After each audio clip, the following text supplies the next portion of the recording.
ઘરની બહાર ન જવાનું હોય ત્યાંથી લઈ અને ઘરની બહાર નીકળ્યા એ સફર આપણે માણવી છે. બીજું કરવું હતું ને થયું છે બીજું. આપણે જે કરતા હોય કરો ને પછી હું, પપ્પા, મમ્મી અને 2 ભાઈ, અમે 5 મેમ્બર છીએ. પહેલેથી છેલ્લે સુધી સપોર્ટ કરે. એક સ્ટાન્ડર્ડનું વેકેશન પડ્યું ને ત્યારથી શીખવા જવા મળી હતી. જોઈ શકાય એવી સિચ્યુએશન હતી. રિલેક્સ. પણ મારું ધામેલિયા સરનેમ હતી ને એ કોઈને બહુ આઈડિયા નહોતો, પણ મારું ડીનું જેડી જ રહે ને એટલે મેં પહેલેથી નથી. એટલે તમે બધું પરફેક્ટ ગોત્યું છે કે દીપક છે, ડોબરિયા છે, બધું મિક્સ થઈને જેડી થઈ ગયું છે. વાહ સરસ. દીપક આવ્યા હતા કે ભાઈ ઈ મને કાંઈક કહેતા કે ઈ કોઈ ગમે ત્યાં નવી જગ્યાએ જાય ને તો ઈ મને ઇન્સ્ટા પર બતાડે કે ભાઈ આ મારી છોકરી છે. ને તમે જે કર્યું એ બાળપણ જ કહેવાય. બાળપણ લાઈફની જર્ની અત્યાર સુધીની જે છે એની સફર કરવી છે, પણ અમારે એકલાએ નથી કરવી, તમારી સાથે કરવી છે. તો અમારી સાથે બન્યા રહેજો છેલ્લે સુધી.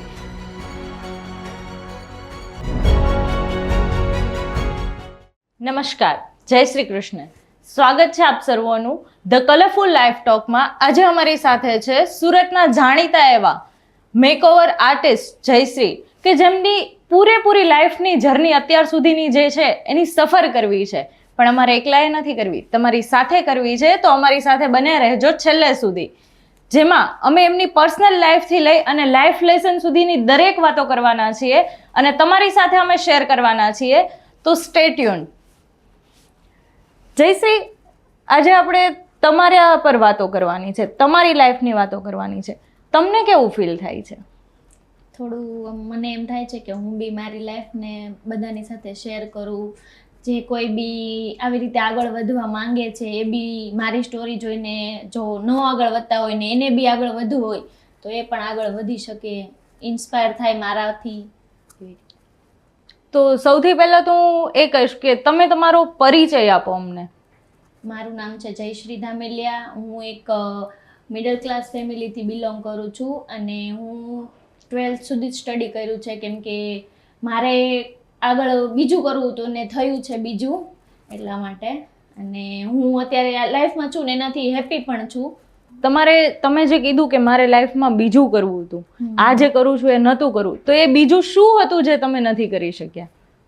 મારે છે ને ફેશન ડિઝાઇનિંગનું કોર્સ કરવો છો અને મારે ફેશનમાં આગળ વધવું હતું, કેમ કે મને સારું સારું પહેરવું ને એવું બધું બહુ શોખ હતો. એટલે અને મને એક મેકઅપનો તો એક મતલબ એમ એવું હતું કે શોખ હતો ને મને એમ શીખવાની એવી નહોતી અને મારે ફેશનમાં આગળ વધવું હતું. એટલે મને ઘરેથી એમ હતું કે ભાઈ આપણે એટલી બધી ફીઝ ને એવું ન પે કરી શકીએ અને આટલું બધું આપણામાં મારા ઘરેથી કોઈ એટલું બધું આગળ સ્ટડી નહોતું કરેલું, એટલે એ એમ કહેતા કે આપણે એવું કાંઈ ભણવું નથી, આપણે જે કરો છો એ કરો એમ. એટલે એ કહે કે એવું નથી ભણવું ને આપણે જે કરતા હોય કરો ને પછી તમારે કાંઈ ઘરની બહાર જવાનું ન હોય એમ. એટલે આ ઘરની બહાર ન જવાનું હોય ત્યાંથી લઈ અને ઘરની બહાર નીકળ્યા એ સફર આપણે માણવી છે. પણ એ પહેલાં મારે એ જાણવું છે તમારી પાસેથી કે તમારા ફેમિલીની અંદર કોણ કોણ મેમ્બર્સ છે? કેટલા મેમ્બર્સ છો તમે ફેમિલીમાં? મારા ફેમિલીમાં હું, પપ્પા, મમ્મી અને 2 ભાઈ, અમે 5 મેમ્બર છીએ. અત્યારે ઓલરેડી તમે 5 મેમ્બર છો? અત્યારે અમે 4 મેમ્બર. ઓકે. તમે જે કીધું તમારા 2 ભાઈ છે, એ 2 ભાઈ તમારાથી નાના છે કે મોટા છે? 2 ભાઈ નાના છે. ઓકે. જેવી રીતે તમે સ્ટડી નથી કર્યું, તમે 12th સુધી જ સ્ટડી કર્યું, તો શું તમારા 2 ભાઈ સ્ટડી કરે છે કે એમનું કમ્પ્લીટ થઈ ગયું છે? એક ભાઈએ 10 સ્ટડી કર્યું અને 12thની એક્ઝામ એમ જ આપી દીધી છે અને એક ભાઈ 10 જ ભણ્યો છે, એ બી નથી ભણ્યા. અચ્છા. હવે તમારા ફેમિલીમાં અત્યારે તમારા મધર પણ છે, તો અમને એ જાણવું છે કે તમારા મધર અને તમારા રિલેશન કેવા છે? હવે હું ને મારી મમ્મી બેય એકદમ ફ્રેન્ડલી રહીએ. અમે બેય ક્યાંક ગમે ત્યાં બહાર ગયા હોય ને તો એમ કે આ તારી મોટી સિસ્ટર છે એમ કે બધાય. મને કોઈને મારી મમ્મી જેવું લાગે જ નહીં. ગમે ત્યાં સ્કૂલમાં બી મીટિંગ હોય, આ તે હોય, ગમે ત્યારે ત્યાં હું લઈ જાઉં તો બી એમ કે, પછી મારી સાથે ક્યાંક શોપિંગમાં આ તે લઈ ગયું હોય ને તો બી બધા એમ કે આ તારે મોટી સિસ્ટર છે એમ. એટલે મમ્મી જેવું મમ્મી નહોતી રાખતી અને હું નહોતી રાખતી. એટલે મીન્સ હું એવું કહી શકું કે તમારા રિલેશન તમારા મધર સાથે બહુ ક્લોઝ છે. ઇવન મને જ્યાં સુધી ખબર છે ત્યાં સુધી કે તમારા મમ્મીની તમે દરેક વાત માનો છો. એની પાછળનું રીઝન શું છે? કેમ કે જનરલી આ તમારી જે જનરેશન છે એ જનરેશનમાં એવું હોય કે મધર કે ફાધરની વાત છે ને કમ્પ્લીટલી કોઈ ફોલો ના કરતું હોય, પણ તમને મેં જોયા છે કે તમારા વિશે જેટલું જાણું છું એ પ્રમાણે કે તમે તમારા મધરની દરેક વાતમાં હા પાડો છો. હા, માનું છું. કેમ કે એ મને પહેલેથી છેલ્લે સુધી સપોર્ટ કરે. જ્યાં ના પાડવાની હોય ત્યાં ના બી પાડે, અને જ્યાં એને એમ હોય કે ભાઈ આને હું એની રીતે કરવા દઉં તો એ મને ફૂલ સપોર્ટ કરે. એને મને કોઈ દિવસ આજ સુધીમાં મમ્મીએ પપ્પાએ અને ઘરના બીજા ફેમિલી મેમ્બરે તે કોઈ દિવસ કોઈ મને કંઈ ના જ નથી પાડી. ઓકે. અને એક વસ્તુ એવી પણ હોઈ શકે કે આ 12th સુધીની વાત તો આપણે કરીએ છીએ, પણ 12th પહેલા એટલે કે તમારું બાળપણ હતું, એ બાળપણમાં તમે કેવા હતા? બાળપણમાં હું જિદ્દીલી હતી. મને જે કરવું હોય એ જ કરતી, અને એકલી એકલી રહેવાવાળી હતી. કેમ કે બધી ફ્રેન્ડો મારી બધા આમ સારું એવું ફેમિલીમાંથી આવતા, એટલે બધા એ લોકો એની રીતે એવી રીતે રહેતા, અને અમે રહેતા એવી રીતે કોઈ રહે ન રહે, એટલે એ બધાને થોડુંક એ રીતનું ગમતું, અનકમ્ફર્ટેબલ ફીલ થાય બધા સાથે. એમાં પણ આમ પેલું શું કહેવાય, રમવામાં ને એમાં તમે કેવા હતા? મીન્સ કે તોફાન મસ્તી કરવામાં? તોફાન મસ્તીમાં તો હું નહોતી, પણ મને ડ્રોઈંગનો ને મહેંદીનો ને એવો બધો શોખ હતો, એટલે હું એવા બધામાં આગળ રહેતી. અને સ્ટડીમાં મને બહુ ભણવું ગમતું નહીં, એટલે હું ડ્રોઈંગના ક્લાસમાં વહી જતી ને એવું બધું મોઢે કરવાનું ને એવું બધું આપણને ન ફાવે. એટલે આમાં કેવું છે ખબર, ફેમિલીની વાત થાય છે ને તો હવે તમે ઓલરેડી મેરીડ છો અત્યારે, તો હું એ જાણવા માંગુ છું કે તમને તમારા ફેમિલી સાઈડથી ઘણો સપોર્ટ મળ્યો છે, પણ તમારા ઇનલોઝ સાઈડથી કેટલો સપોર્ટ મળે છે? મને ત્યાંથી બી ફૂલ સપોર્ટ છે. કોઈ દિવસ ત્યાં બી મને કાંઈ નથી કહેતા. હું ગમે ત્યારે રાત્રે લેટ જાઉં, સવારે વહેલા વહી જાઉં, કોઈ દિવસ કાંઈ જ નથી કહેતા. ત્યાંથી મને ફૂલ સપોર્ટ છે. એ લોકો તો મને એમ કહે કે હજી તું આગળ વધ, અમે તને છે એનાથી પણ મોટું કરી દઈએ, બધી જ વસ્તુમાં સપોર્ટ આપે એ લોકો. એટલે એવું કહી શકાય કે જે રીતે તમારા મધર સાથેના રિલેશન છે, સેમ તમારા ઇનલો મધર છે એમની સાથે પણ તમારા એવા જ રિલેશન છે? હા, એ મને એમ સવારથી ઉઠું ને ત્યારથી સપોર્ટ કરે કે ભાઈ તાર કામ હોય તો તું જતી રહે વહેલા, તાર કંઈ કામ હોય તો એ પતાવી દે પહેલા, તો આપણે ઘરનું તો હું કરી લઈશ. કોઈ દિવસ કાંઈ ના જ નથી. મારા સસરા બી મારા પપ્પાને જેમ જ તે. એ મને કોઈ દિવસે એ લોકોએ ઘરમાં વહુ આવી છે એવું ફીલ નથી થવા દીધું. મને એ લોકો એની છોકરીની જેમ જ રાખે. તમને શું લાગે છે કે લાઈફમાં કોઈ પણ જગ્યાએ સક્સેસ પોઈન્ટ સુધી પહોંચવા માટે આ બધાનો કેટલો રોલ હોઈ શકે? લાઈફમાં જો આગળ વધવું હોય ને તો મેઇન સપોર્ટ તમારી ફેમિલીનો હોવો જોઈએ. જો ફેમિલી સપોર્ટ હોય ને તો જ તમે આગળ વધી શકો. કેમ કે એમાં તમારી આખું બેકગ્રાઉન્ડ જો તમારું એવું હોય ને કે ભાઈ બધે ઘરેથી છૂટ હોવી જોઈએ, તમારા ફેમિલીનો સપોર્ટ હોવો જોઈએ, અને કોઈ જાતની આનાકાની ન હોવી જોઈએ, અને આપણે સારા એવા રસ્તે જતા હોય તો કોઈ પાછળથી ના પાડવાનું જ નથી. એટલે તમે જે સક્સેસની વાત કરી રહ્યા છો એમાં હું એક નાની એવી વાત એડ કરવા માંગુ છું કે હું એ સક્સેસની વાત કરી રહી છું કે તમને મળી ગઈ છે ઓલરેડી. તમે તમારા ઇનલોઝના ઘરે ગયા એ પહેલાં તમે ઓલરેડી સ્ટેબલ હતા, એવું તો નથી કે સ્ટેબલ નહીં હતા, પણ ત્યાં ગયા પછી તમારી એ લાઈફની અંદર વધારો થયો છે? મીન્સ કે એમાં ઇમ્પ્રુવમેન્ટ થયું છે? હા, ઇમ્પ્રુવમેન્ટ થયું છે ને. મારે થોડુંક મને એમ હતું કે હું મેરેજ પછી ઘર કેવી રીતે સંભાળીશ, કેવી રીતે હું મારો બિઝનેસ સંભાળીશ, એવું હતું મને. પણ મને એવું ફીલ નથી થવા દેતા કે ભાઈ તું ઘરે રે, આ કરવાનું તારે આવી રીતે જ કરીને જવાનું, એવું મને કોઈ દિવસ ઘરેથી નથી પ્રેશર કરતા. ભાઈ એમ કે છે તું તારી રીતે રહે ને તારી રીતે તારે જે કરવું એ કરવાનું. એટલે આપણે એવું કહી શકીએ કે તમારી લાઈફમાં એવું છે કે તું ચાંદ ઉપર જા પણ 4 રોટલી તારે ગોળ બનાવીને જવાની જરૂર નથી.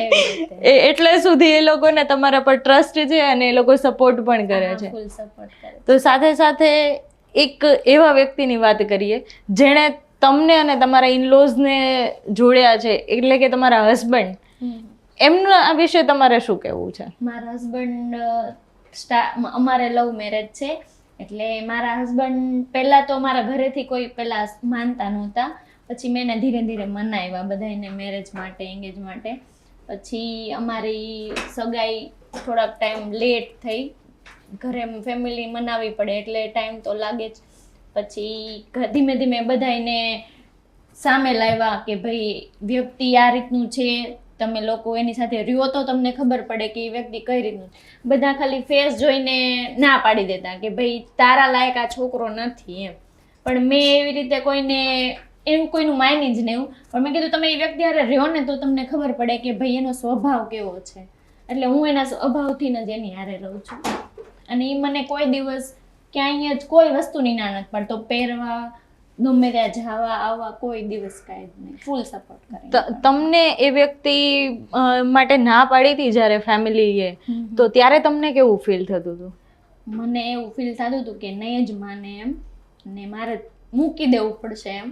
પણ મેં થોડીક હિંમત રાખીને કીધું કે ભાઈ નહીં, હું જ્યાં સુધી મારી બનતી કોશિશથી હું જ્યાં સુધી કહું ત્યાં લગી હા જ રાખીશ. જો માની જાય તો સારું એમ, જો પછી લાસ્ટ જો નહીં માને તો કંઈક વિચારશું. અને એ વિચારથી કે મારે મૂકી દેવું પડશે, ત્યારે તમારે આમ અંદરથી એવા કયા ભાવ હતા કે જેના લીધે તમે ઇમોશનલ થઈ જતા હોય, કે તમને લાઈફ બેક લઈ જતું હોય, કે ઘણી બધી મોમેન્ટ્સ યાદ કરાવતું હોય? એના લીધે તો મારા બિઝનેસને થોડીક અસર થઈ હતી કે ભાઈ જો આને છૂટ આપી છે તો આ રીતનું એણે પગલું ભર્યું છે, ભાઈ આને બહાર જવાનું બંધ કરી દો, એની પાસેથી ફોન આ તેવું લઈ લ્યો, કે ભાઈ એને નથી કરવું, જે છે એને ઘરમાં રહેવા દો અને નથી કાંઈ કરાવવું, આપણે બહાર નથી જવું એમ. પણ પછી મેં એક નિર્ણય લીધો હતો કે ભાઈ નો સગાઈ થાય કે નો મેરેજ થાય તો કાંઈ વાંધો નહીં, પણ હું મારા બિઝનેસને ક્લોઝ નહીં કરું. મેં કેટલી મહેનતથી મેં બધું ઊભું કર્યું હતું, એટલે મેં કીધું મારે પાછળ તો નથી જવું. એટલે હું ગમે એમ કરીને મેં કીધું મારા બિઝનેસને તો શરૂ જ રહેવા દઈશ. એને સગાઈ આજ કરાવી તોય ભલે, કાલ કરાવી તોય ભલે, ન કરાવી તોય ભલે. એટલે એક વસ્તુનું ફોકસ હતું કે બિઝનેસ તો હોવો જ જોઈએ, આ વ્યક્તિ નહીં હોય તો કાંઈ વાંધો નહીં, પણ બિઝનેસ તો ચાલુ જ રહેવો જોઈએ. હવે આજે તમે બિઝનેસની વાત કરી રહ્યા છો, તો તમને આ મેક ઓવર બિઝનેસની અંદર આવવામાં ઇન્ટરેસ્ટ ક્યાંથી આવ્યો? કેમ કે તમારું ફર્સ્ટ પ્રાયોરિટી તો મેક ઓવર હતું જ નહીં, મેકઅપ આર્ટિસ્ટ બનવાનું ફર્સ્ટ પ્રાયોરિટી નહીં હતી, તો એમાં ઇન્ટરેસ્ટ ક્યાંથી આવ્યો તમને? હવે હું નાની હતી ને ત્યારથી મમ્મીને એની સાથે, મમ્મી પાર્લરમાં જાય એટલે આઈબ્રો હેર કટ ને એવું કરાવવા જાય એટલે હું એની સાથે જતી. એટલે મને એવું બધું બહુ ગમતું કે હું ત્યાં જાતી ને તો એને બહુ બધું પૂછપૂછ કરતી ને એમ. મને શોખ હતો મેકઅપનો કે હું બહુ રેડી થાવ ને, એ મને બહુ ગમતું. નાની હતી ત્યારે તો બધાને એવો શોખ હોય જ તે. એટલે એવું બધું હું જોયા કરું, વારે વારે એને બધું પૂછ્યા રાખું. જ્યાં પાર્લરવાળા મેડમ હોય ને એમને હું બધું પૂછ્યા, તો એ એમ કહેતા કે ભાઈ આને બહુ શોખ છે કે તમે આને શીખવાડો ને એમ. તો મમ્મી કે હજી નાની છે, એ કે ભણે છે, ભણી લેશે પછી કંઈક વિચારશું એમ. તે કે કાંઈ નાની ન કહેવાય, કે નાનેથી નજી કે એને બધું શીખવાડો ને તો આવડી જાય જલ્દી એમ. તો મમ્મી કે વેકેશન પડે ને ત્યારે મોકલશું એમ. ત્યારથી થોડુંક વિચાર આવ્યો કે ભાઈ હું શીખી લઉં તો કંઈક કામ લાગે એમ. હવે વાત આપણી જ્યારે મેકઅપ આર્ટિસ્ટ તરીકે થાય છે અને ફેમિલીની થાય છે, તો આ ફેમિલી અને બિઝનેસ વચ્ચે જે બેલેન્સિંગ કરવાનું હોય એ કઈ રીતે કરો છો તમે? ફેમિલી અને બિઝનેસમાં એમ બેલેન્સ કરું છું કે જ્યારે ફેમિલીનો, જો કે મેં સ્ટાર્ટમાં તો ફેમિલી પર ધ્યાન નહોતું આપ્યું, મારે આગળ વધવું હતું ને એટલે મેં ઓનલી એન્ડ ઓનલી બિઝનેસમાં જ ફોકસ કર્યો છે. જો શીખવાનું હતું ને તો હું મારું 8th સ્ટાન્ડર્ડનું વેકેશન પડ્યું ને ત્યારથી શીખવા જવા માંડી હતી. સવારે સ્કૂલે જતી, બપોર પછી શીખવા જતી અને સાંજે આવીને હોમવર્ક ને એવું કરતી. એવી રીતે મેં શીખી છું. પછી ધીરે ધીરે શીખીને તો હું એ આંટીને હેલ્પ કરાવવા જતી અને ધીરે ધીરે મારું 12th બી પત્યું. અને હું મારું 8મા પછી જ્યારે શીખીને ત્યારે મારો ખર્ચો બી જાતે જ કાઢી લેતી. હું ઘરેથી ન માગતી કે ભાઈ મને ફીસ સ્કૂલમાં ભરવાની છે, આ તે કંઈ બી ખર્ચો છે તો તમે મને આપો એમ. એટલે હું મારી જાતે જ બધું કરી લેતી. ત્યારથી મને આમ પગભર થવાની થોડીક આમ આવી ગઈ હતી મારામાં એનર્જી. આજે પગભર થવા પાછળની વાર્તા છે, તો એમાં શું પહેલા પ્રયાસે તમે સક્સેસ ગયા કે તમારે પગભર થવું છે તો તમારે કંઈક કામ કરવું પડે, તો એમાં તમે પહેલા જ પ્રયાસે સક્સેસ થઈ ગયા કે તમારે એફર્ટ્સ કરવા પડ્યા છે એના માટે? મારું 12 પત્યું ને પછી મમ્મીને મેં કીધું કે ભાઈ મને કોલેજ કરવાની પરમિશન ઘરેથી આપો કે હું બહાર જઈને ભણું, કે મારે જેમાં આગળ વધવું છે ને મેં વધું. તો કે ના ના આપણે નથી કરવું એમ. તો પછી હું જે સલૂનનું શીખી હતી ને એમાં હું થોડીક આગળ વધી કે ભાઈ હું જોબ પર જતી. તો એમાં મને બહુ સેલેરી એવી ખાસ નહોતી મળતી કે ભાઈ હું ઘરે બી સપોર્ટ કરું, કે હું મારી સેવિંગ્સ રાખું, મારો વાપરવાનો ખર્ચો કાઢું એમ. તો પછી મેં થોડું ઘરેથી ને સ્ટાર્ટઅપ કર્યું અને એમાં બી બહુ કવર નહોતું થતું. તો પછી અમે મતલબ મારે સલૂન કરવું હતું ને તો ભાઈ એવી સારી એવી ઇન્કમ પણ નહોતી કે ભાઈ હું એવું સ્ટાર્ટઅપ કરું કે સલૂન કરી શકું એમ. પછી મારા ઘરેથી મમ્મી કહે કે આપણે એવું કાંઈ જ નથી કરવું, તારથી જે થાય ને એ કર, જોબમાં ભલે જે સેલરી મળે છે એવડી શરૂ રાખ એમ. તો મેં કીધું ના ના, મારે તો આગળ વધવું છે આમાં ને આમાં તેમ. તો પછી મને 2-3 સલૂનની પાર્ટનરશિપની ઓફર પણ આવી હતી. અમે એક જગ્યાએ કરી તો ત્યાં પાર્ટનરશિપમાં અમારે લોસ પણ ગયો, એ લોકો અમારા પૈસા લઈને બી જતા રહ્યા હતા. પછી સેકન્ડ ચાન્સ આવ્યો ને તો ઘરેથી પપ્પાએ એમ કીધું કે ભાઈ આપણે એક વખત આવું થયું છે તો બીજી વાર નથી કરવું એમ. તો મેં ઘરે કીધું કે ભાઈ મને ઇન્ટરેસ્ટ છે, કરવા દો ને.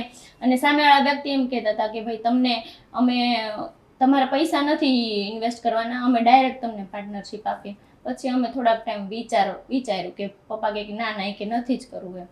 તો મેં કીધું વાંધો નહીં એમ. પછી મેં ઘણા મનાવ્યા તો કે કર, તને એવું શોખ છે તો તું થોડાક દિવસ જાય કે તને ગમે તો કરજે એમ.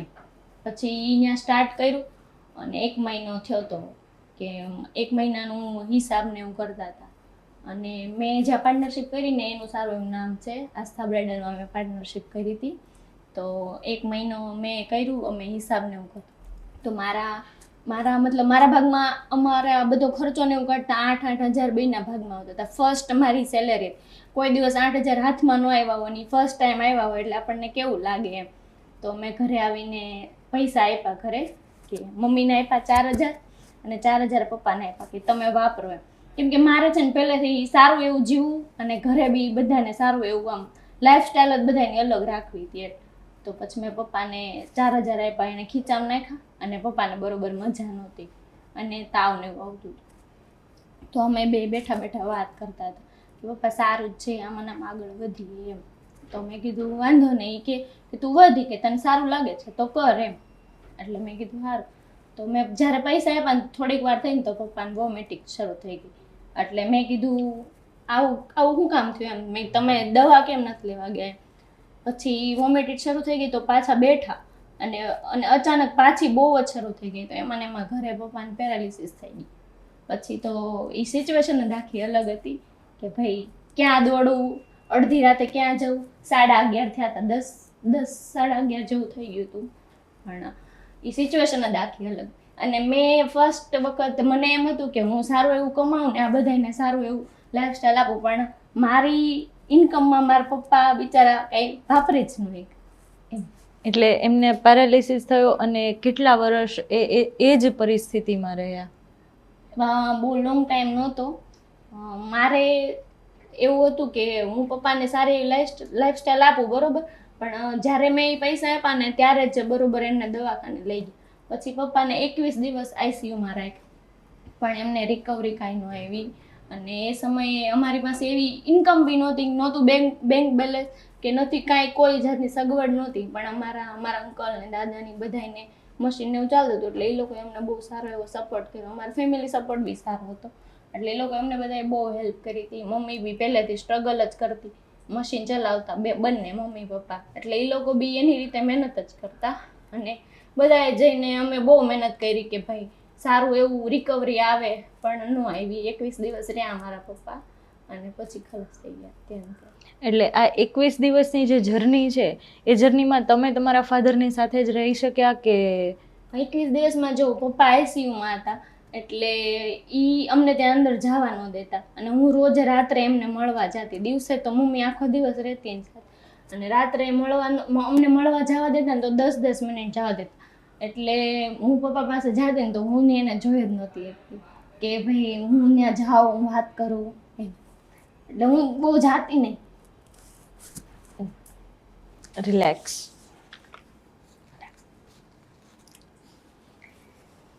પછી અમારે લાસ્ટ દિવસો ચાલતા હતા ને જ્યારે કે અમારે હોસ્પિટલ ચેન્જ કરવાની હતી કે પપ્પાને અહીંયા રિકવરી નથી મળતી, પણ ઘરના મોટા હોય ને તો એ મમ્મીનું કાંઈ બહુ ચાલતું નહીં. એટલે એમ કહેતા કે અહીંયા રાખો, આપણે નજીક છે ને થોડુંક સારું એવું દેખાય આવે છે, તો બહુ નહોતું ચાલતું. એટલે અમે 21 દિવસો બહુ ખરાબ કાઢ્યા. અને જ્યારે લાસ્ટ સિચ્યુએશન હતી ને કે હું પપ્પાને મળું એમ, ત્યારે મારે મતલબ એક ક્લાસ ચાલતો હતો મેકઅપનો અને એ ડેટ બી સેમ જ હતી. તો હું એ ટાઈમે ક્લાસમાં બેઠી હતી, મારી પાસે ફોન અવેલેબલ હતો નહીં. પછી મને છે ને આમ સવારથી ફિલિંગ્સ એવી હતી કે ભાઈ આજે કાંઈક ખરાબ થવાનું છે, ગમતું નહોતું. પછી બપોરે બ્રેક પડ્યો. મારા પપ્પા 10 વાગ્યા અરાઉન્ડ સવારના આવા સમાચાર આવ્યા. તો મેં કીધું કે મને આમ ગમતું નથી. પછી બ્રેક પડ્યો ને તો મેં ઘરે કોન્ટેક્ટ કર્યો. એ બધા મને ગોતતા જ હતા કે આ ક્યાં છે એમ. તો મેં કોન્ટેક્ટ કર્યો ને તો પછી મને ત્યાંથી લઈ ગયા.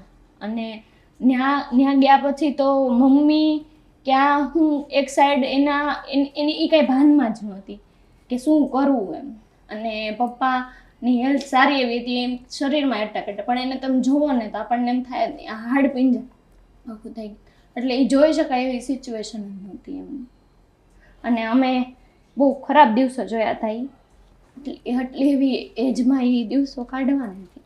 એટલે એ સમય તમારા માટે કેટલો ટફ રહ્યો કે તમારા ફાધર છે જ નહીં હવે એવું કહી શકાય એ સમયે, અને મધર પણ એવી સિચ્યુએશનમાં છે કે એમને સેન્સ જ નથી કે શું થઈ રહ્યું છે, અને ભાઈ તમારા બે નાના છે. તો એ સમયે તમારા પર જે વીતી છે એ તો અમે પણ કલ્પના નથી કરી શકતા. પણ એ સમયે તમે જે સ્ટેન્ડ લીધું તમારા ફેમિલી માટે કે હવે બધી જ જવાબદારી તમારી છે, તો ત્યારે તમે શું વિચાર્યું હતું?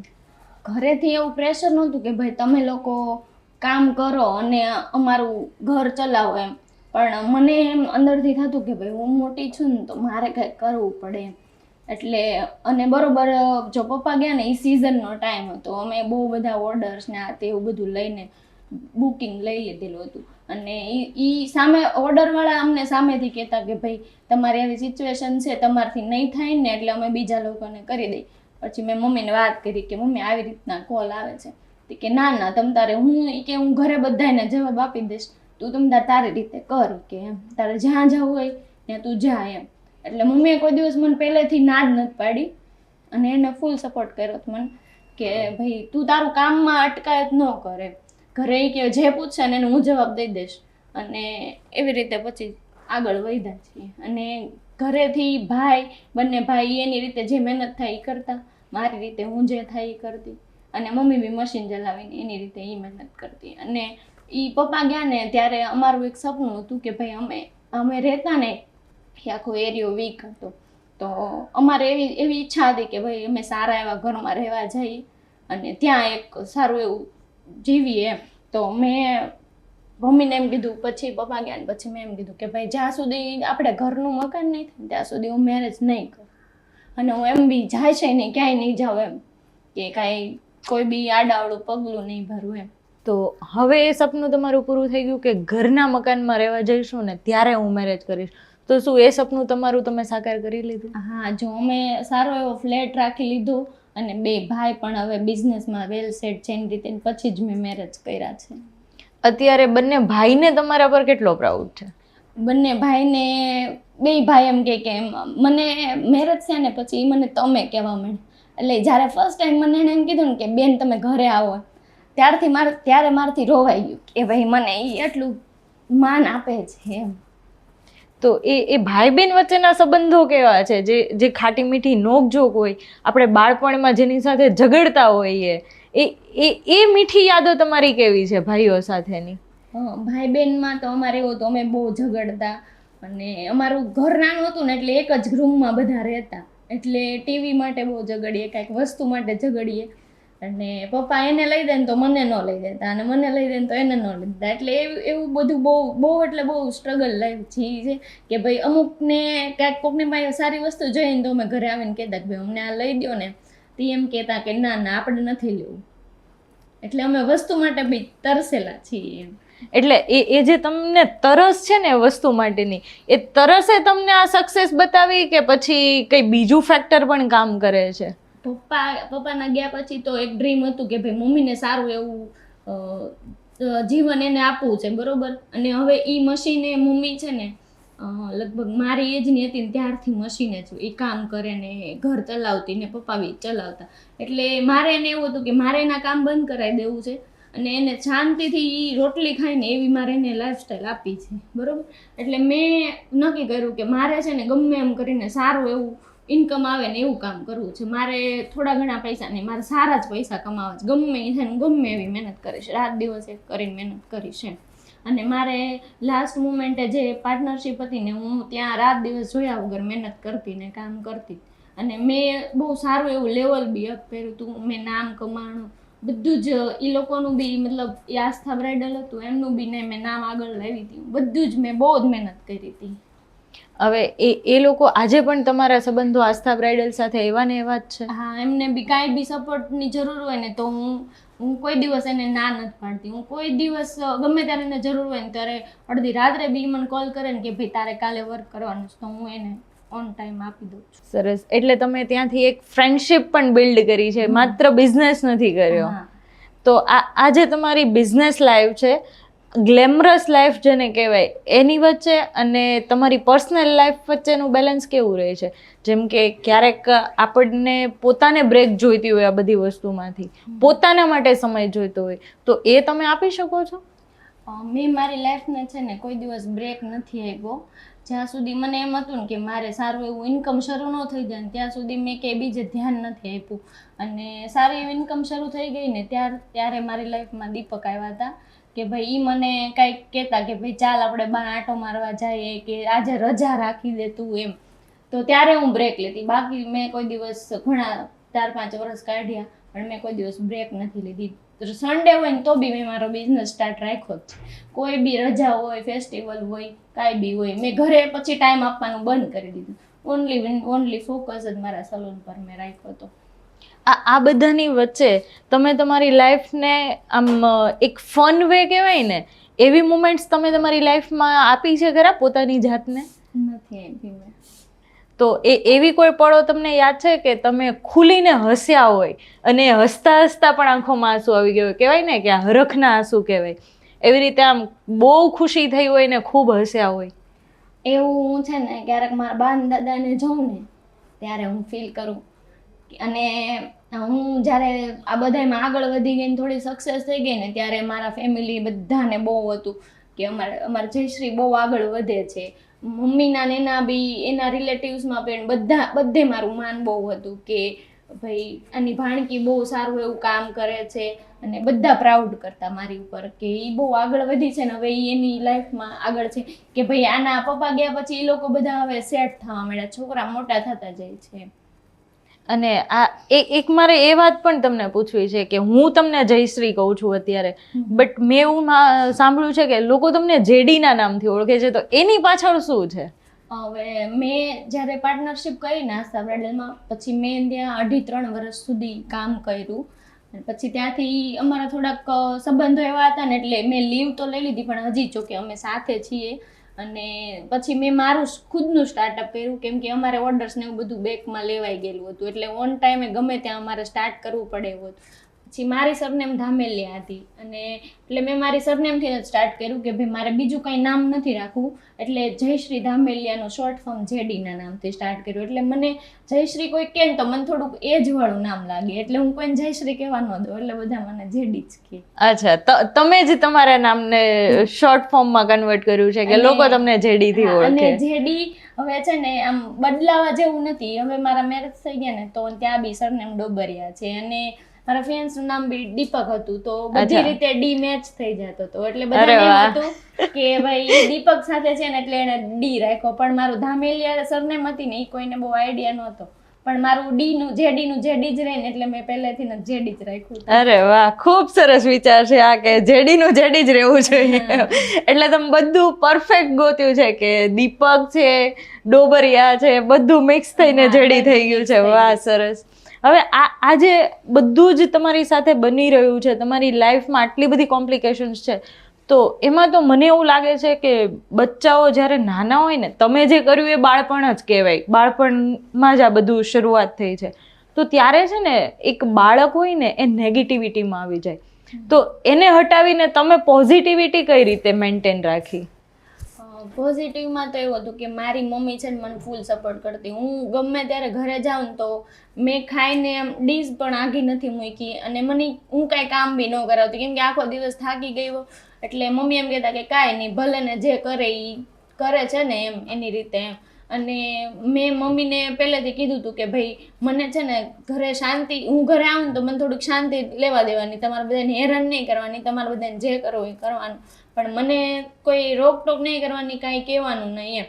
અને હું ઘરે આવું ને તો તૈયાર ખાવાનું મને મળી જવું જોઈએ ને બીજી કોઈ વાત નહીં. હું મારો ફોન જોયા અને ખાઈ પીને શાંતિથી આવીને હોઈ જાઉં. એટલે મને કોઈ હેરાન ન કરતું, મને કોઈ કાંઈ કહેતુંય નહીં. મમ્મી કોઈ દિવસ ઘરનું કામ ન કરાવતી અને એકલી એની રીતે કરતી. અને એ સપોર્ટ મને કરતી કે કોઈ દિવસ એમ ન કહેતી કે ભાઈ આજે અહીં જવાનું છે તો તું બંધ રાખજે, અહીં ન જાતી, આજે આમ જવાનું છે. કોઈ દિવસ કાંઈ ના ન અત્યારે મમ્મી કેવું ફીલ કરે? અત્યારે બી સારું જ ફીલ કરે. બધાને ઈ કોઈ ગમે ત્યાં નવી જગ્યાએ જાય ને તો ઈ મને ઇન્સ્ટા પર બતાડે કે ભાઈ આ મારી છોકરી છે, અને ઈ મને ઈ એમ કે ભાઈ ઈ સારું એવું વર્ક કરે, તમે ત્યાં જાજો એમ. બધા પ્રાઉડ ફીલ કરે.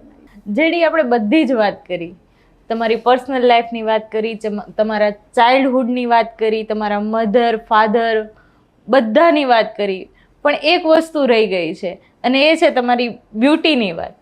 તો એના પરનો શું રાજ છે એ તમે અમને કહી શકો?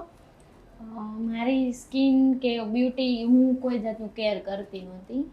આ લાઈનમાં આવીને તો મને એવું બીક બી લાગતી. મારી સ્કિન સેન્સિટિવ એટલે હું એવું કાંઈ મારી સ્કિન ઉપર યુઝ ન કરું કે ભાઈ મને આવું ગમે આ તે એવું કાંઈ, એટલે હું કાંઈ યુઝ ન કરતી. પણ મને બધા એમ કહેતા કે ભાઈ તું એક સલૂનમાં કામ કરે છો, તારું પોતાનું છે, તું એક સલૂન ઓનર હોય ને એવું લાગતું નથી તારામાં એમ, તો થોડીક તારી પર્સનાલિટી ચેન્જ કરે. હું કપડાં તો વ્યવસ્થિત ડેઈલી પહેરતી જ તે, પણ એમ કહેતા કે તું મેકઅપ કરીને રાખ, તારા હેરને કંઈક સ્ટાઇલમાં રાખ એમ.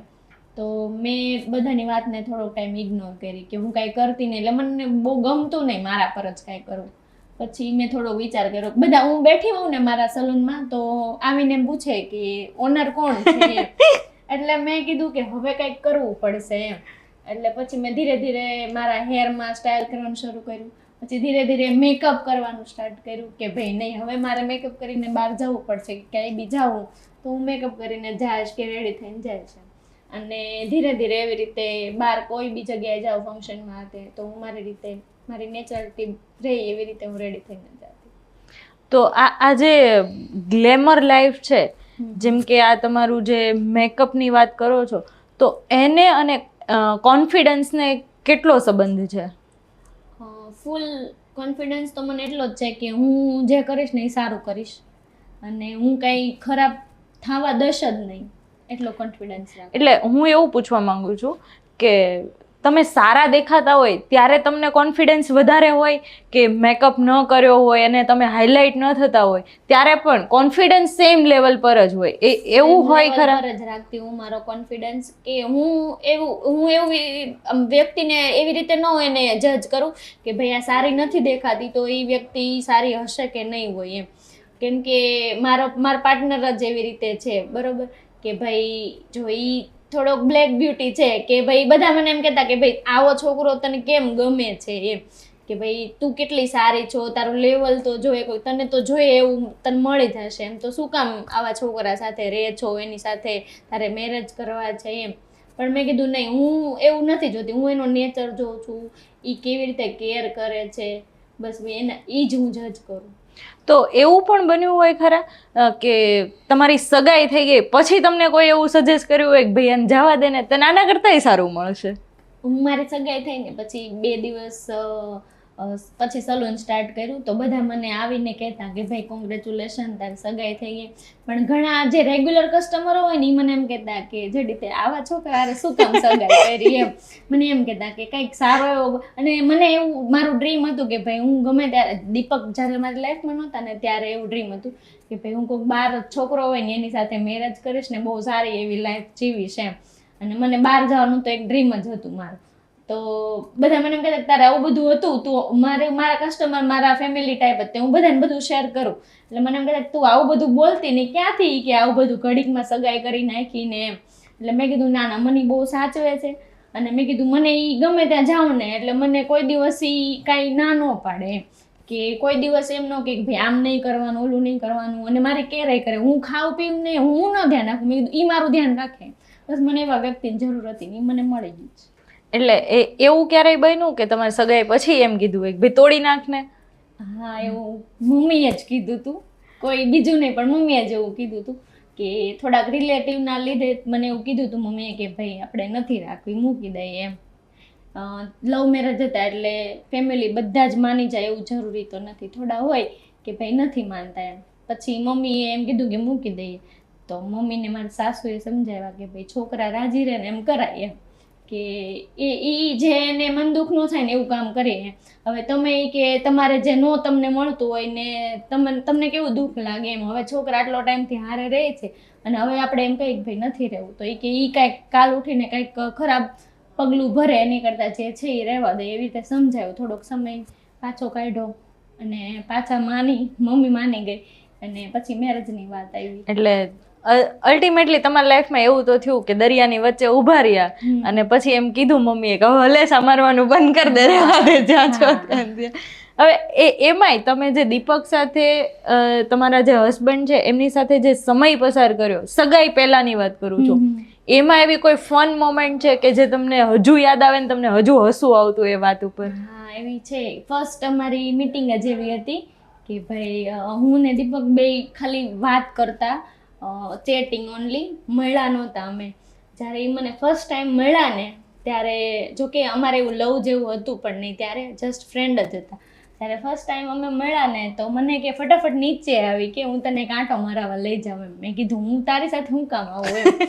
એટલે મને કે આવતો ખરા ઈ કે એમ, મને ખાલી 5 મિનિટ આપી કે એમ. તો મેં કીધું ના ના હું નથી આવતી એમ. પછી મને બહુ ફોર્સ કરીને લઈ ગયો, મને વેસુ લઈ ગયો આંટો મરાવા અને મને એની સાથે થોડું ફ્રીલી લાગ્યું. હું જો કે કોઈની સાથે એવી રીતે જાઉં નહીં પણ તો પણ ગઈ અને મને થોડુંક આમ અજીબ ન લાગ્યું. ભાઈ આ ઘરનો માણસ હોય ને સારું એવું આપણે વાતચીત કરીએ ને કાંઈ અજાણ્યું ન લાગે એવી રીતે મેં એની સાથે વાતચીત કરી ને એવી રીતે થયું.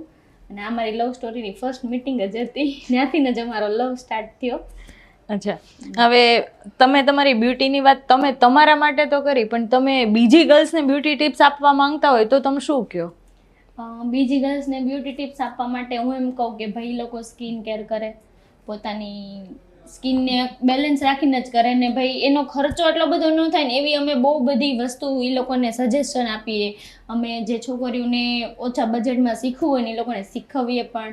અને જેની કન્ડિશન વીક હોય ને એ લોકોને અમે એ રીતે ડિસ્કાઉન્ટ પણ આપીએ કે ભાઈ એ લોકો એવી રીતે ફીસ પે કરી શકે ને એવી રીતે બધી રીતે અમે એ લોકોને સપોર્ટ કરીએ, ફૂલ સપોર્ટ કરીએ કે ભાઈ એ લોકો પણ આગળ વધે આમાં, એવી રીતે.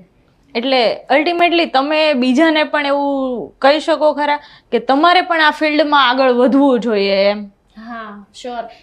જો જે છોકરીઓને એની લાઈફમાં જ આગળ વધવું છે અને એને આ ઉપર જ એને પ્રાઉડ ફીલ કરાવવું હોય ને અને જો એને જ તે એની લાઈફમાં નામ કમાવવું છે તો એ લોકો શ્યોર આ બિઝનેસ કરી શકે. હવે એક મારો બીજો સવાલ છે કે તમે અત્યારે સ્ટેબલ છો તમારી લાઈફમાં, તમારા બિઝનેસમાં, કેમ કે તમે એ લેવલ પર પહોંચી ગયા છો જે તમારે સક્સેસ જોઈતી હતી. હવે ક્યાંય એવું બને કે તમારે નવું શીખવાનું થાય તો તમે શીખો ખરા? હા, હું ડેઈલી 1 વર્ષમાં હું 2 વખત અપડેટ માટે બહાર જાઉં છું. હવે એવું પણ બને કે ઘણા ફેમિલી એવા પણ છે કે જે એવું કહે કે મેરેજ થઈ ગયા પછી શું શીખવાનું હોય એમ, જે શીખી લીધું એ ઇનફ છે. તો એના માટે તમે શું કહેશો? એના માટે હું એવું જ કહું કે જો ફેમિલી તમને એવું કહેતું હોય ને તો તમે એને સમજાવો કે ભાઈ આ મારી ફિલ્ડ છે, મારે એમાં થોડું આગળ વધવું છે તો એના માટે આ જરૂરી છે કરવું. હવે તમે રોજે જ એક જ વસ્તુ તમે પકડી રાખવાના છો તો એ તમને નથી ગમવાની. હવે તમારા ક્લાયન્ટ બી આવે છે તો તમે રોજે એને એકને એક વસ્તુ આપવાના છો તો એને નથી ગમવાની. એને કંઈક નવું આપો તો એ બીજા 2 ને લઈને આવે. એવી જ રીતે મારી લાઈનમાં એવું જ છે કે ભાઈ તમારે સારું એવું ઇન્કમ જોઈએ છે, સારું એવું આગળ વધવું છે, લોકોની સામે તમારે નામ જોઈએ છે તો તમારે કંઈક ને કંઈક નવું તો અપડેટ લાવવી જ પડશે. અને એ અપડેટમાં એવું બને ક્યારેય કે લોકોએ એક્સેપ્ટ ન કર્યું હોય, તમે અપડેશન આપવા રેડી છો પણ તમારા કસ્ટમર્સ એક્સેપ્ટ કરવા રેડી નથી, એવું બને ક્યારેય? હા, ક્યારેક બને એવું કે અમે જ્યારે અપડેટ કરીએ ને તો એ લોકો બહુ બધું નવું નવું શીખવાડે અને એ લોકો એની કન્ટ્રીનું શીખવાડે પણ એને કન્વર્ટ કરીને આપણે આપણી રીતે કરવું હોય ને તો એ લોકો એક્સેપ્ટ કરે. બરોબર, હવે લોકો બહાર શીખીને જાય છે ને આવીને એવું જ સેમ વર્ક કરીને દે તો એ લોકો એક્સેપ્ટ નથી કરતા. એને જો આપણે આપણી રીતે આપીએ ને થોડું કન્વર્ટ કરીએ એ લોકોને, બરાબર, તો એ લોકો એક્સેપ્ટ કરે. ઓકે, મીન્સ કે લોકોને જોઈએ છે અપડેશન પણ એ પણ પોતાના દાયરામાં રહીને જોઈએ છે, એનો મતલબ એવો થઈ શકે. એની સાથે સાથે તમારી ડેઈલી લાઈફ શું છે, ડેઈલી રૂટીન સવારથી લઈને સાંજ સુધીનું? સવારથી સાંજ, અત્યારે મેરેજ પછી તો થોડુંક સ્ટ્રગલ વધી ગયું છે કેમ કે સાસુ મારા સવારે મને કોઈ દિવસ એમ ન કહે કે તું આજે એટલા વાગે જાગી જ જાજે. હું મારી રીતે મારા ટાઈમે જાગીને થોડું ઘણું કામ કરાવું અને પછી હું સલૂને 10 વાગે વહી જાઉં. પછી હું સાંજે 7 વાગે ઘરે આવું. કાંઈક કામ હોય તો કરાવું, નહીં તો મારા સાસુએ રસોઈ રેડી રાખી હોય, અમે શાંતિથી જમી લઈએ. પછી હું મારા ગરબા ક્લાસીસે વહી જાઉં ફ્રી થઈને. ઓહ, તમે ગરબા કરવા જાઓ છો? વાહ, આ તો એક નવી વસ્તુ જાણવા મળી અમને. પછી હું ત્યાંથી લેટ આવીને અમે 2 જણા થોડોક ટાઈમ સાથે વિતાવીએ, પછી સુઈ જાય. એટલે આ તમે જે ગરબા રમવા જાઓ છો, આખો દિવસ તમે સલૂનમાં કામ કરો છો. જ્યાં સુધી મને આ ફિલ્ડની મેં રિસર્ચ કર્યું છે એ પ્રમાણે કે તમારે ઊભા કામ કરવાનું હોય, તો પછી સાંજે ગરબા રમવા જાઓ છો, આ થોડુંક મને અજીબ લાગી રહ્યું છે કે એ બહુ એનર્જી જોઈએ એના માટે. મને છે ને ગરબાનો એટલો શોખ છે ને, હું ગમે એવી થાકી ગયેલી હોય ને તો બી હું ગરબા રમવા તો જાવ જ તે. અરે વાહ. અને ક્લાસીસ તો જ્યારે જોઈન થવાનું હોય ને ત્યારથી હું જોઈન કરી લઉં. હું ગમે એવી થાકેલી, ગમે એવી સિચ્યુએશન હોય કે આવવા જવાનું હોય કે જમવા જવાનું, તો પહેલા જઈ આવું કે પછી જઈ આવું, પણ જાવ તો ખરી જ ક્લાસ. એટલે ગરબા તો રમવાના છે એમ ને? ગરબા રમવાના. ઓલું કહેવાય ને કે ગુજરાતી ગરબા એટલે ફર્સ્ટ. એટલે તમને અમારે કોઈને કેવું હોય કે આ બેનને પ્રિય શું છે, તો ગરબા તમારા પ્રિય છે. તમને કઈ કદાચ ખાવાનું નહીં આપે ચાલે, પણ ગરબા રમવાનું આપવું જોઈએ. સાથે સાથે એ પણ વાત આપણે કરીએ કે સોશિયલ મીડિયામાં તમે કેટલા એક્ટિવ છો? સોશિયલ મીડિયામાં હું સવારથી જાગું ને તો ફર્સ્ટ પહેલાં ફોન જોઈ લઉં કે કોના મેસેજ આવ્યા છે, કોઈની શું ઇન્ક્વાયરી છે, કાંઈ કોઈને કસ્ટમર કેવા છે કે આજે કોઈની અપોઇન્ટમેન્ટ છે, આ તે એવું બધું જોઈ લઉં. પછી મારે કંઈક રીલ કે પોસ્ટ નાખવાની હોય એ નાખી દઉં મારા ટાઈમિંગ અકોર્ડિંગ. પછી હું ધીરે ધીરે જેમ વર્ક કરતી જાઉં એ રીતે હું સ્ટોરી અપડેટ નાખતી જાઉં, એવી રીતે અપડેટ રહું. તમને વધારે ક્લાયન્ટ સોશિયલ મીડિયા થ્રુ મળે છે કે રિયલ વર્લ્ડમાંથી? આ ફિલ્ડમાં છે ને મારે 16 વર્ષ થયા, એટલે કસ્ટમર બેઝ બી મારો એવો સારો છે. બધા મારા નેચરથી આવે કે એ ફ્રેન્ડલી રહીને એટલે એની ત્યાં મજા આવે એમ કે મને ક્લાયન્ટ, એટલે એ મારે ત્યાં એવી રીતે ક્લાયન્ટ બેઝ વધારે છે. અને હું જેમ સોશિયલ મીડિયા પર અપડેટ રહું ને એમ સોશિયલ મીડિયા પર મારું વર્ક જોઈને આવે કે હું રિયલ વર્ક નાખું, હું કોઈ એડિટિંગ ને એવું કરીને બહુ ઓછું નાખું, એટલે એ લોકો જોઈને મારું વર્ક જોઈને વધારે આવે. એવું ક્યારેય બન્યું કે તમે સોશિયલ મીડિયા પર કોઈ પોસ્ટ કરી હોય ને કોઈ તમને ટ્રોલ કર્યા હોય, મીન્સ કે નેગેટિવ વેમાં કંઈ કમેન્ટ કરે કે એવું કંઈ બને ખરા તમારી સાથે? એવું નથી બનતું, અત્યાર સુધી નથી બન્યું તમારી સાથે. ખૂબ સરસ. તો તમે ખૂબ ભાગ્યશાળી છો કે આ સોશિયલ મીડિયાના જમાનામાં તમે હજુ સુધી ક્રિટિસાઇઝ નથી થયા. એટલે એ બાબતે મને તમારા માટે બહુ ખુશી થાય છે કે હજુ તમે સોશિયલ મીડિયા થ્રુ તો સેફ છો. હા, સેફ જ છું. એમાં એવું છે આપણે જ્યારે કોઈનું ખરાબ કરીએ ને તો આપણો વારો આવે. હા, એ પણ છે. હવે તમે તમારા સોશિયલ મીડિયામાં જે કોઈ તમારી સાથે જોડાયેલા છે, તમારા ફોલોવર્સ છે, તમારી સોશિયલ મીડિયા ફેમિલી છે, એના માટે તમે શું કહેવા માંગશો? મને આવો નવો એ લોકો સપોર્ટ કરતા રહે અને ડેઈલી મારી અપડેટ જોતા રહે, અને હું એ લોકો માટે કંઈક ને કંઈક નવું લઈ આવું મારા ઇન્સ્ટાગ્રામ દ્વારા, અને એ લોકો એમાંથી કંઈક નવું શીખી લે. હું જેમ કે મેકઅપની ટિપ્સ મૂકતી હોઉં, કંઈક હેરનું મૂકતી હોઉં, સ્કિન માટે મૂકતી હોઉં, તો એમાંથી એ લોકો શીખે કંઈક ને આગળ વધે. મારે એક એ વસ્તુ જાણવી છે કે તમે જે સલૂન ચલાવો છો અત્યારે, એમાં તમે કેટલી વસ્તુ શીખવો છો? અમે makeup, hairstyle, skin care, hair care, hair treatment અમે બધું જ શીખવીએ.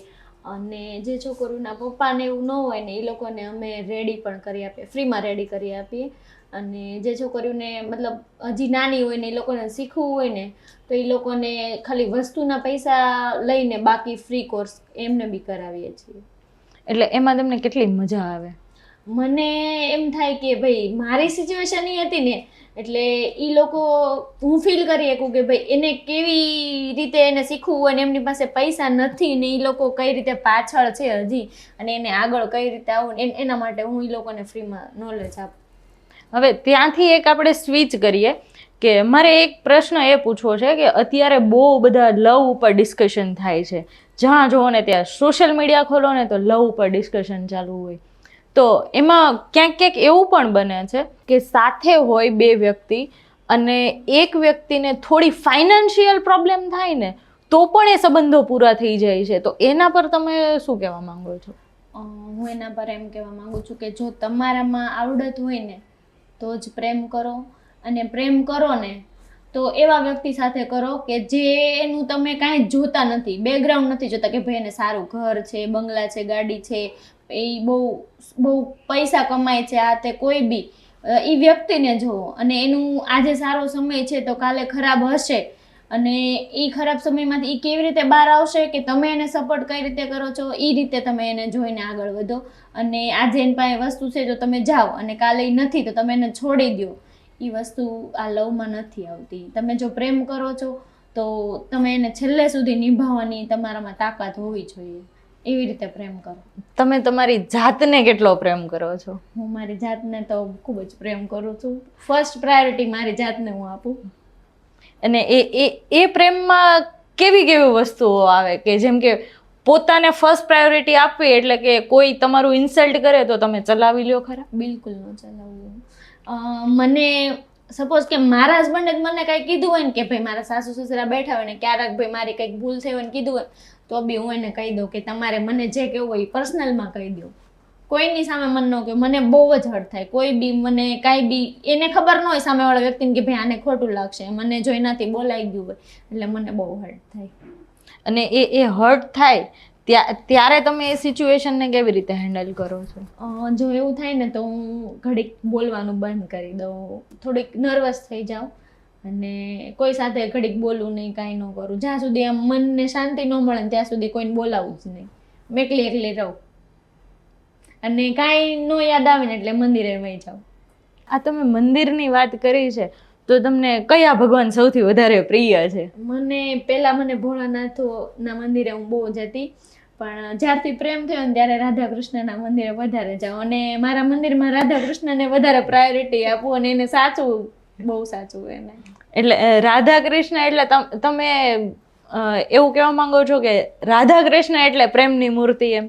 ના, એવું તો નથી કહેવા માંગતી, પણ મને ખબર નહીં, મને પહેલેથી ન જેમ પહેલા ભોળાનાથ ઉપર વિશ્વાસ હતો.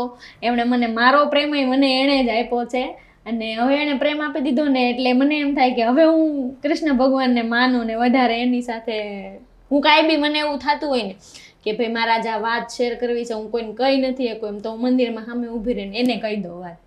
એટલે અલ્ટિમેટલી તમારી સાથે એવું જ થયું છે કે ભોળાનાથે તમારો હાથ કૃષ્ણ ભગવાન તરફ વાળ્યો છે, ન્યા જા હવે એમ, હવે મને રિટાયર કરી દે. હા, જો કે કૃષ્ણ ભગવાનના આરાધ્ય ઈ જ હતા અને હવે મારા આરાધ્ય ઈ છે. એટલે અલ્ટિમેટલી ભગવાન તો એક જ છે, બસ આ એક વાત છે કે કોને કયા ઈશ્વરમાં શ્રદ્ધા છે, બસ ઈ જ છે. આજે શંકર ભગવાનની વાત કરી, રાધા કૃષ્ણની વાત કરી, તો તમારા ઘરમાં પણ એક બીજી જોડી છે, તમારા મધર ઇન લો અને ફાધર ઇન લો, તો એમના માટે તમે શું કહેશો? મારા સાસુ સસરા છે ને એ મારા મમ્મી પપ્પા જેવા જ છે. મારા મમ્મી જેમ મને ફ્રીડમ આપતી ને એમ જ મારા સાસુ મને ફ્રીડમ આપે. એ મને કોઈ દિવસ રોકટોક ન કરે. હું કાંઈ બી પહેરીને જાઉં તોય કોઈ દિવસ એમ નથી કીધું કે તું આવા કપડાં પહેરીને હવે સાસરે છો તો ન જા. અને મારા પપ્પા મને જેમ એની દીકરીની જેમ રાખે ને એવી જ રીતે મારા સસરા બી મને રાખે. એ મને કોઈ દિવસ એમ ન કહે કે ભાઈ તારે આવી રીતે રહેવાનું, હવે તું અહીંયા છો. મને બટા જ કરતા હોય. એ કોઈ દિવસ એમ ન કહે કે ભાઈ હવે તમે આવી રીતે રહ્યો, આવું નહીં કરવાનું. એ મને ઓલવેઝ સપોર્ટ કરે. મારા સાસુ કરતાં મારા સસરા વધારે સપોર્ટ કરે. એટલે આમ એ બે વચ્ચે ખેંચમતાણ થાય કે નહીં હું વધારે સારું રાખું કે હું વધારે સારું રાખું? એવું તો કોઈ દિવસ નથી થયું. પણ મારા સસરા છે ને મને મારા પપ્પા જેવા જ લાગે. મારા પપ્પા જેવા ભોળા હતા ને એવા જ મને મારા સસરા લાગે. અને હું એમની સાથે વાતચીત કરું તો મને મારા પપ્પા જેવું જ ફીલ થાય. હું ક્યારેક ઘરમાં એ ન હોય ને તોય તે હું તરત આવીને પૂછું પપ્પા ક્યાં ગયા છે. કેમ કે જે મેં પપ્પા શબ્દ મેં મારી લાઈફમાં બંધ કર્યો ને જ્યારથી કહેવાનો, અને જ્યારથી મારા સસરા જ્યારથી મેરેજ પછી હું ઘરે ગઈ છું ત્યારથી મને એવું ફીલ કરાવે છે કે નહીં હું બેઠો છું, તારે કાંઈ બી જરૂર હોય ને તો હું બેઠો છું, એવું ફીલિંગ મને કરાવે છે. આ એક તમે ખરેખર બહુ મોટી વાત કરી છે કે લોકો નથી કરી શકતા કે બીજાની દીકરીને પોતાની દીકરી બોલે છે કે અમે દીકરી કરીને લઈ જઈએ છીએ, પણ ખરેખર નથી રાખી શકતા. એમના માટે ખૂબ માન થાય છે કે નહીં એ વ્યક્તિ ખૂબ સારું જીવન જીવી રહ્યા છે ને જીવાડે છે. એ મારા સાસુ સસરા જેટલો સપોર્ટ કરે ને મારા જેઠ જેઠાણી પણ છે. જોકે અમારી સાથે નથી, એ લોકો કેનેડા રહે છે, પણ એ લોકો બી એક ભાઈ ને બેનની જેમ એ અમને રાખે કે જે કરવું હોય ને ઈ તમે બે કરો, તમારા લાઈફમાં જે કરવું એ કરો, જેમ જીવવું હોય એમ જીવો. મારા સાસુ ને સસરા બે છે ને કોઈ દિવસ અમે બે ભાઈને કે બે વહુને કોઈ દિવસ કોઈને કાંઈ ના જ નથી પાડતા. એ લોકો એની લાઈફ જીવે, તમે તમારી જીવો, જેવું છે એવી રીતે જ રહ્યો, કાંઈ રોકટોક જ નહીં કોઈ દિવસ. આ બધી જ વાત થઈ ગઈ. હવે વાત કરીએ તમારા જીવનની અચીવમેન્ટ્સની. તો એમાં કઈ કઈ વસ્તુ છે?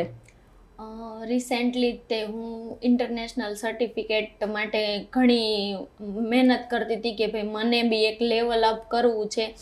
હું 2-3 વખત બહાર ગઈને મેકઅપ શીખેલો છે. મેં ઇન્ટરનેશનલ સર્ટિફાઈડ છું હું. અને હમણાં જ તે લાસ્ટ શિલ્પા શેટ્ટીના હાથે મેં એવોર્ડ લીધેલો છે અને મને ખૂબ આમ અંદરથી ને જેટલું ફીલ થયું. હું જ્યારે સ્ટેજ પર ગઈ ને ત્યારે મને એમ હતું કે હું ત્યાં જઈને કેમ ઊભી રહીશ, પણ ત્યારે હું ત્યાંથી ક્યારે નીચે આવી ને મને એ જ ખબર નથી રહી કે એટલી મને એ ગમતી ને હું એની સાથે એવોર્ડ લઈને આવી એમ. એટલે તમારું ડ્રીમ હતું કે હું શિલ્પા શેટ્ટીને મળું, એ પૂરું થઈ ગયું આ માધ્યમથી. હા, ખૂબ સરસ.